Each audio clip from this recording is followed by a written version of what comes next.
परभणीत अभाविपकडून टीईटी परीक्षा पेपरफुटी प्रकरणाचा तीव्र निषेध. दोषींवर कठोर कारवाई व उच्चस्तरीय चौकशीची मागणी. परभणी. महाराष्ट्र शिक्षक पात्रता परीक्षा टीईटी प्रकरणातील कथित पेपरफुटी आणि परीक्षा पुढे ढकलण्यात आल्याच्या निषेधार्थ अखिल भारतीय विद्यार्थी परिषदेच्या अभाविप वतीने येथील श्री शिवाजी महाविद्यालयासमोर तीव्र निदर्शने करण्यात आली. यावेळी विद्यार्थ्यांनी जोरदार घोषणाबाजी करत परिसर दणाणून सोडला. लाखो विद्यार्थी प्रामाणिकपणे तयारी करत असताना परीक्षा पुढे ढकलण्याची वेळ येणे हे परीक्षा व्यवस्थेचे अपयश असल्याचे मत अभाविपच्या महानगर मंत्री गायत्री लाड यांनी व्यक्त केले. तर वारंवार घडणाऱ्या अशा घटनांमुळे विद्यार्थ्यांचा व्यवस्थेवरील विश्वास डळमळीत होत असून शासनाने केवळ आश्वासने न देता ठोस दीर्घकालीन उपाययोजना कराव्यात अशी मागणी अभाविप देवगिरी प्रदेश सहमंत्री सुशांत एकोरगे यांनी केली. परीक्षा प्रक्रियेत डिजिटल ट्रॅकिंग आणि मजबूत सायबर सुरक्षा प्रणाली लागू करण्याची गरजही यावेळी व्यक्त करण्यात आली. अभाविपच्या प्रमुख मागण्या. टीईटी कथित पेपरफुटी प्रकरणाची उच्चस्तरीय व वेळबद्ध चौकशी व्हावी. या प्रकरणातील संशयित दोषींवर कठोर फौजदारी कारवाई करण्यात यावी. विद्यार्थ्यांच्या हितासाठी परीक्षेची नवीन तारीख तातडीने जाहीर करावी. राज्यातील सर्व परीक्षांसाठी पारदर्शक व सुरक्षित व्यवस्थापन प्रणाली लागू करावी.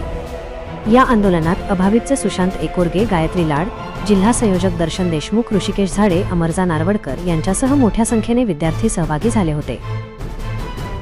निषेध करतात याचा नेमका उद्देश काय?